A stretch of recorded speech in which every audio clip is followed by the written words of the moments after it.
দেখতে বড় আছে।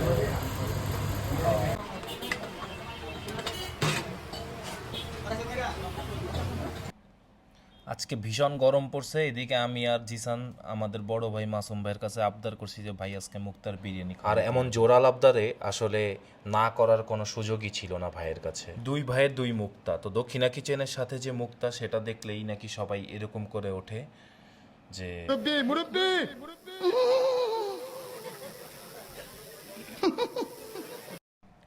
তো এই যে হাড়ভাঙা মোড়ে যে মুক্তার বিরিয়ানি, সেখানেই চলে আসছি দেখতে দেখতে। আর ভিতরে যাই গিয়ে দেখি যে কারেন্ট নাই।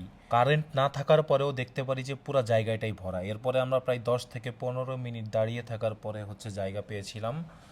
আর মুক্তার বিরিয়ানি তাদের এই বিখ্যাত বিফ চাপের জন্য যথেষ্ট ফেমাস।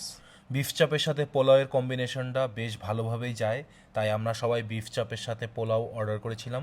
আর জিসান অর্ডার করেছিল বিফ তেহেরি। তো আমি ওর থেকে তেহেরিটা নিয়ে একটু খেয়ে দেখলাম। তেহেরিটা আমার কাছে বেশ সুস্বাদু লেগেছে। তেহেরিতে সরিষার তেলের যে স্পাইসটা সেটা খুব ভালো মতোই পাওয়া যাচ্ছিল, এবং মাংসটা খুবই ভালো মতো মশলার সাথে কোট হয়েছিল। তো আমার কাছে ওভারঅল তেহেরিটা খুবই ভালো লেগেছে। আর এই যে সেই বিখ্যাত বিফ চাপ সাথে পোলাও, অর্থাৎ চাপ পোলাও, যেটার দাম 220 টাকা।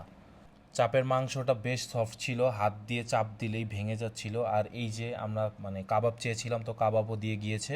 কাবাবগুলোর দাম ছিল 20 টাকা করে। কাবাবটাও বেশ ভালোই ছিল, তবে 20 টাকা দাম যেহেতু, তো 20 টাকাতে আপনি খুব একটা বড় এক্সপেকটেশনস রাখতে পারবেন না, বা এক্সপেকটেশনস রাখা ভুল হবে। তবুও বলবো 20 টাকা অনুযায়ী আমার এক্সপেকটেশনস তো ফিল হয়েছেই। আর এখানে এত গরমের মধ্যেও আমরা সবাই বেশ তৃপ্তি করেই খাচ্ছিলাম, কারণ তাদের এই খাবারগুলো যথেষ্ট সুস্বাদু ও গরম গরম পরিবেশন করা হয়, তাই খেতে দারুণ লাগছিল আমাদের কাছে। আর এই যে সেই বিখ্যাত বিফ চপ, যেটা পোলাওয়ের সাথে আমার কাছে ব্যক্তিগতভাবে খুবই ভালো লেগেছে। আর এই বিফ চাপের সাইজটা বেশ বড় ছিল। তো আমি জিজ্ঞেস করেছিলাম যে এরকমই বড় থাকে কিনা, তো তারা বলেছিল যে আজকে সকালে যে ডেকটা এসেছে সেগুলোতে নাকি এরকম বড় বড় বিফ চাপই আজকে এসেছে। আর এরপরে যে ডেক, সেখানে নাকি এর থেকে একটু তুলনামূলক সাইজের ছোট বিফ চাপ এসেছে। তবে সকালে যে ডেকটা এসেছে সেখানে বিফ চাপের ঝালের পরিমাণ যথেষ্ট কম ছিল, তাদের নাকি বিফ চাপ আরও ঝাল হয়। আমার কাছে তো এইটুক স্পাইসি যথেষ্ট ঝাল লেগেছে। তবে আজকে যেরকম ওয়েদার ছিল, অর্থাৎ এরকম গরমে আসলে এর থেকে বেশি স্পাইসি হলে খেতে খুব একটা ভালোও লাগতো না। আর এদিকে আমরা চেয়েছিলাম যে বিফ চাপের সাথে নল্লিটাও ট্রাই করব, তবে নল্লিটা আজকে ছিল না।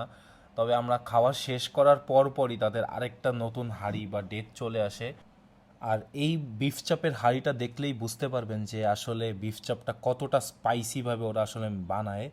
একবারে লাল টকটকা যে কালার, সেই কালারটা এখানে ছিল। আর আমি একটু রিকোয়েস্ট করেছিলাম যে একটু নাড়িয়ে দেখাতে যে ভিতরে কীরকম পিস রয়েছে। তো এই যে ওভারঅল সব কিছু। আর একটা ফিরনি নিয়েছিলাম, ফিরনিটা ঠিকঠাক ছিল। মাসুম ভাইকে আরও একবার ধন্যবাদ দিতে চাচ্ছি। আজকের ভিডিওটি এ পর্যন্তই। সবাইকে ধন্যবাদ।